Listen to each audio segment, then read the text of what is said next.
అందరికీ నమస్తే. నేను Saide Mamidi S mike channel. So Telangana రాష్ట్ర వ్యాప్తంగా మున్సిపల్ ఎన్నికల ప్రచారం అయితే హోరాహోరీగా వాడివేడిగా జరుగుతుంది. సో ఈ సందర్భంగానే కోదాడ మున్సిపాలిటీ 12వ వార్డు నుంచి గొర్రె శైలజ రాజేష్ గారు 12వ వార్డు నుంచి పోటీ చేస్తున్నారు. ఇప్పుడు ఉన్నారు, అడిగి తెలుసుకుందాం వీళ్ళకి ఇక్కడ ఏ విధంగా స్పందన వస్తుందో. మేడం చెప్పండి, మీరు 12వ వార్డు నుంచి బీఆర్ఎస్ పార్టీ అభ్యర్థిగా పోటీ చేస్తున్నారు కదా, మీకు ప్రజల నుంచి ఎలాంటి స్పందన వస్తుంది? నమస్తే సార్, నేను 12వ వార్డు బీఆర్ఎస్ పార్టీ అభ్యర్థిగా పోటీ చేయుచున్నాను. నేను ఏ ఇంటికి వెళ్ళినా సరే మా ఇంటి ఆడపిల్లలాగా నన్ను మంచిగా రిసీవ్ చేసుకుంటున్నారు. అందరూ కేసీఆర్ గారి అభివృద్ధి పనులే చెప్తున్నారు. ఈ కాంగ్రెస్ పాలన వల్ల మేము చాలా విసిగిపోయాం, మాకు ఏ పనులు జరగలేదని చెప్తున్నారు. మాకు కేసీఆర్ మళ్ళీ రావాలి, మాకు అభివృద్ధి చేయాలనే మాటలే చెప్తున్నారు సార్. ధన్యవాదాలు. సో మీరు ప్రధానంగా మీరు రేపు మీ 12వ వార్డులో కౌన్సిలర్ గా గెలిచిన తర్వాత మీరు ఏమేమి అభివృద్ధి కార్యక్రమాలు చేయాలనుకుంటున్నారు మేడం? ఏమేమి సమస్యల మీద ఫోకస్ పెట్టాలనుకుంటున్నారు సార్? చాలా మంది మాకు రోడ్లు వేయలేదు, స్ట్రీట్ లైట్లు కూడా సరిగ్గా వేయలేదు, కాలువలు తీయట్లేదు, బాగా వాసన వస్తున్నది, దోమల బెడద చాలా ఎక్కువ ఉన్నది, వార్డులో కోతుల బెడద కూడా ఎక్కువ ఉన్నదని చెప్తున్నారు సార్.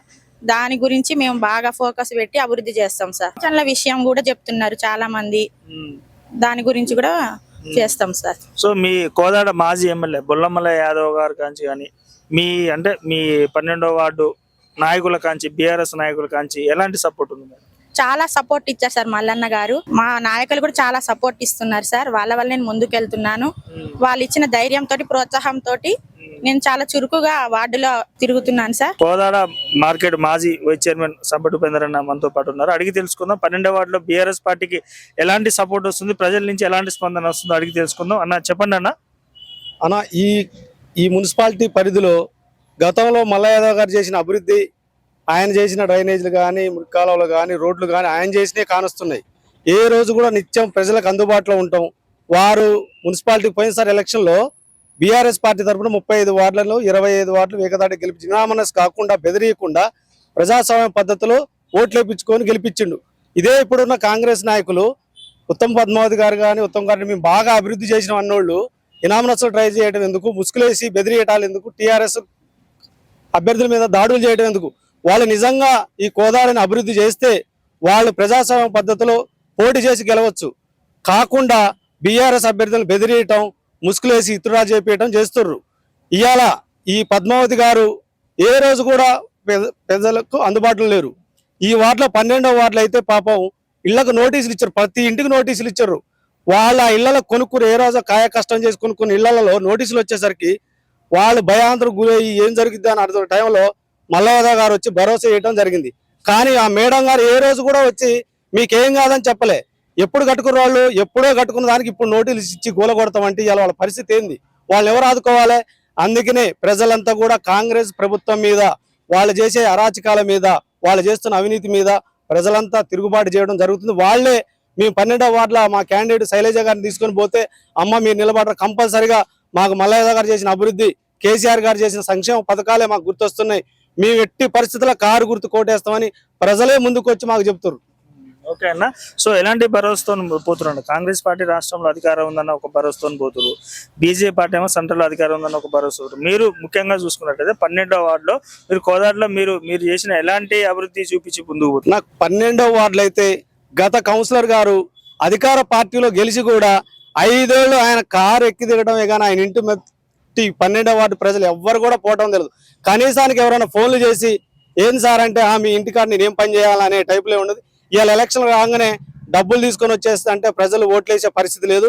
అదే మా క్యాండిడేట్ అయితే విద్యావంతురాలు, సామాన్య కుటుంబంలో పుట్టిన కష్టాలు చూసిన వ్యక్తి. మా క్యాండిడేట్ కూడా ఈ వార్డులో ప్రతి ఇల్లు తెలుసు. మేము క్యాండిడేట్ని నమ్ముకున్నాం, పార్టీని నమ్ముకున్నాం, డబ్బులు నమ్ముకోలేదు. మా క్యాండిడేట్ 100% ఏ సమస్య వచ్చినా చేయగల శక్తి ఉన్నది. సోదాగా ఆమె చదువుకున్న విద్యావంతురాలు, ఆమె సమస్యలు పరిశీలించ వాళ్ళైతే ఇంట్లో నుంచి బయటికి రాని క్యాండిడేట్ వాళ్ళు. సరే ఓకే అన్న, చెప్పానన్నా మీకు 12వ వార్డు నుంచి అని మీకు ప్రజల నుంచి ఎలాంటి సపోర్ట్ వస్తుంది? ముఖ్యంగా పార్టీ పెద్దల నుంచి మీకు ఎలాంటి సపోర్ట్ వస్తుంది? పార్టీ పెద్దల నుంచి అయితే బొల్లమల్ల యాదవ్ గారు ఫుల్గా సపోర్ట్ చేస్తున్నారు. ఆయన నిత్యం అండదండలతో ప్రతిరోజు ఎట్లా చేస్తున్నావు, ఏం చేస్తున్నావు అని ప్రతి నిమిషం ప్రతి అబ్జర్వేషన్ ఆయన ముందడుగులోనే ఉన్నారు. మాకంటే ప్రతి దానికి కూడా ఆయన ప్రతిదీ ఫోన్ చేస్తూనే ఉన్నారు. అదేవిధంగా బీఆర్ఎస్ పెద్దలందరూ కూడా మంచి సహకారం ఉన్నది. వాళ్ళ అండదండలతోటే మేము 12th వార్డులోకి ముందుకు వెళ్తున్నాం. 12th వార్డులో ప్రజలు కూడా ప్రతి ఒక్కళ్ళు కూడా మాకు మళ్ళా కారు గుర్తే రావాలా, మా కేసీఆర్ గారే మా దేవుడు, మా సర్వస్వం ఆయన అభివృద్ధి పనుల వల్లనే మాకు కళ్యాణ లక్ష్మి వచ్చింది, బీసీ బంధు వచ్చింది, రైతు బంధు వచ్చింది అని చెప్పని ప్రతి ఒక్కళ్ళు ఆయన సంక్షేమ పథకాలే చెప్తున్నారు. దాంతోపాటు కేసీఆర్ గారు ఉండాలా. ఒకసారి మేము తప్పు చేసాం కాంగ్రెస్ కేసి, ఈసారి అట్లాంటి తప్పులు అనేది చెయ్యం. చెప్పు దేవత కొట్టేటట్టుగా మేము మాట్లాడతాం. మా వార్డు 12th వార్డులో అయితే కాంగ్రెస్ పార్టీ గెలిచిన ఆయన గుండపనే నాగేశ్వరరావు గారు అసలు వార్డులోకే రాలేదు. నువ్వైతే మా వార్డులోకే రావద్దు, మా బజార్లోకి రావద్దు, నువ్వు ఎప్పుడు వచ్చినావు, మళ్ళీ ఎప్పుడు ఓట్ల కోసం వస్తున్నావు, ఓటు ఉన్నప్పుడే మేము గుర్తొస్తామా, ఇంకోసారి వస్తే బాగోదని చెప్పని వార్డులో ప్రతి ఒక్కళ్ళు కూడా అడగటం జరుగుతుంది. చిన్నవాళ్ళైనా పెద్దోళ్ళైనా కారు గుర్తుగా వేస్తాం, మీ ఫుల్ సపోర్టు, మీరు తిరగండి, మేము ఉన్నాం అని ప్రజలు ముందుకొచ్చి ఇవాళ మాకు మంచి స్పందన ఇస్తుంది. ఆ ధైర్యంతో మేము ముందుకెళ్తున్నాం. మాకు డబ్బులు అవసరం లేదు, మీ కారు గుర్తు ఆపడితే చాలు, కారు గుర్తుకే వేయడానికి మేము సిద్ధంగా ఉన్నాం అని చెప్పని ప్రతి ఒక్కళ్ళు కూడా ధైర్యంగా మాకు మీరు ఉంటే చాలు మాకు అన్నట్టుగా ఉన్నారు. 12th వార్డులో బీఆర్ఎస్ జెండా ఎగరేస్తాం, ఖచ్చితంగా అభివృద్ధి పనులకి ముందుంటాం. నిత్యం 360 రోజులు 5 సంవత్సరాల పాటు ఏ ఫోన్ చేసినా వాళ్ళ ఇంటింటికి వెళ్ళి వాళ్ళ సమస్యలు తెలుస్తాం. వార్డులో లైట్లు వేయట్లే దిక్కు లేదు, కాలవాళ్ళు తీసే దిక్కు లేదు, పింఛన్లు కొత్త పెట్టించే దిక్కు లేదు, వచ్చిన వాళ్ళకి ఇంటి ముందు తప్ప ఇంటి లోపలికి రానిచ్చే ముచ్చట్లేదు. అట్లా చేస్తున్నారు వీళ్ళు. కాబట్టి మేము అట్లాంటి తప్పులు చేయకోకుండా నిత్యం వాళ్ళ ఇంటికి వెళ్ళి అందుబాటులో ఉంటామని బీఆర్ఎస్ పార్టీ తరఫున 12th వార్డు తెలియజేస్తున్నాం. ఈ అవకాశం ఇచ్చిన పెద్దలందరికీ ధన్యవాదాలు. ఓకే, చెప్పండి అన్న. సో ఎట్లా ఉంది మీకు స్పందన, ఎట్లా ఉంది రెస్పాన్స్, ఎట్లా ఉంది? సో ఇప్పుడున్న అధికారంలో ఉన్న కాంగ్రెస్ పార్టీ మీద మీరు ఏ విధంగా ముందుకు వెళ్తున్నారు? ప్రస్తుతం కాంగ్రెస్ పార్టీ అమలు కానీ ఆచరణ సాధ్యంగానే ఎన్నో హామీలు ఇచ్చి గద్దెనెక్కడం జరిగింది. ఈ రోజు ఎటు చూసినా కూడా గతంలో కేసీఆర్ చేసినటువంటి సంక్షేమ పథకాలు కనిపిస్తున్నాయి తప్ప ఈ 2 సంవత్సరాల కాలంలో కాంగ్రెస్ ప్రభుత్వం చేసింది ఏం లేదు.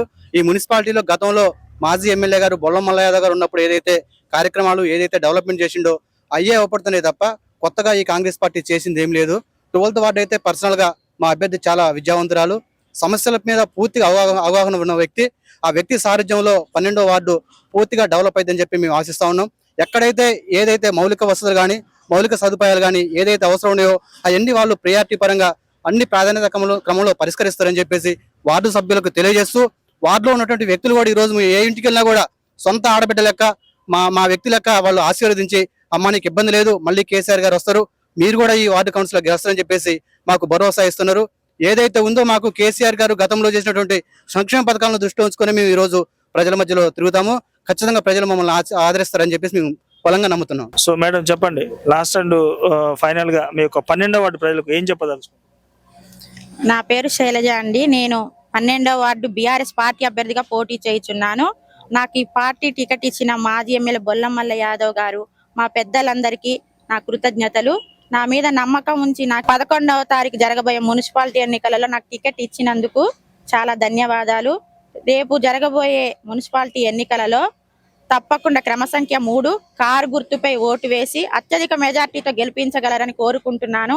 నన్ను గెలిపించినట్లయితే మీకు దగ్గరుండి మీ ఇంటి ఆడపిల్లలాగా మీ ఇంట్లో ఏ పనులు ఉన్నా సరే దగ్గరుండి నేను చేస్తాను. తప్పకుండా నాకు ఓటు వేసి గెలిపించగలరని కోరుకుంటున్నాను. 12వ వార్డు బీఆర్ఎస్ పార్టీ మా గుర్రే శైలజ గారు నిలబడటం జరిగింది. అదే విధంగా మన మాజీ ఎమ్మెల్యే బొల్లం మల్లయ్య యాదవ్ గారు ఆయన పూర్తి నమ్మకంతో మాకు టికెట్ ఇవ్వటం జరిగింది. ఆ నమ్మకాన్ని మేము ఒమ్ము చేయకోకుండా నిత్యం ప్రజల్లో ఉండి వాళ్ళ సమస్యలన్నీ తెలుసుకొని నిత్యం వాళ్ళకి అందుబాటులో ఉంటామని మీ అందరికీ తెలియజేస్తున్నా. అదేవిధంగా రేపు కోదాడ మున్సిపాలిటీ ఎన్నికలలో 11వ రోజు వచ్చే 11వ తారీఖు క్రమసంఖ్య 3 కారు గుర్తుపై మీ అమూల్యమైన ఓటు వేసి మమ్మల్ని అత్యంత మెజార్టీతో గెలిపియగలరని నేను కోరుకుంటున్నాం. జై BRS.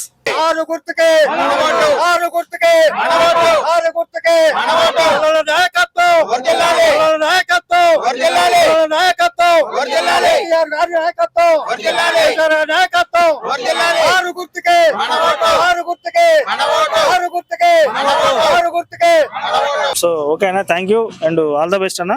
Okay madam, thank you, all the best. Okay madam అన్న, థ్యాంక్ యూ.